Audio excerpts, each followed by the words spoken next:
আসসালামু আলাইকুম ওয়া রাহমাতুল্লাহি ওয়া বারাকাতুহু। আমাদের অনেক বেশি রাগ আছে। রাগের দ্বারা আমাদের সকল অনিষ্টর শুরুটা হয়ে থাকে। ছোট্ট একটা ঘটনা বলি।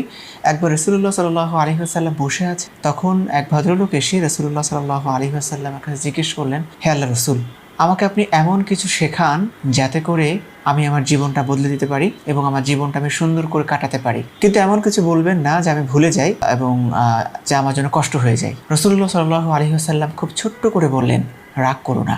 কাজেই এই ছোট্ট কথাটা থেকে আমরা বুঝতে পারি যে রাগ হচ্ছে আমাদের সকল অনিষ্টর শুরু। কাজেই আমরা যেখানেই থাকি না কেন রাগটাকে আমাদেরকে বিলীন করতে হবে। যদি আমরা রাগটাকে বিলীন করে ফেলি তাহলে আমি মনে করি আমাদের সব কিছু অনেক বেশি সহজ হবে, সুন্দর হবে।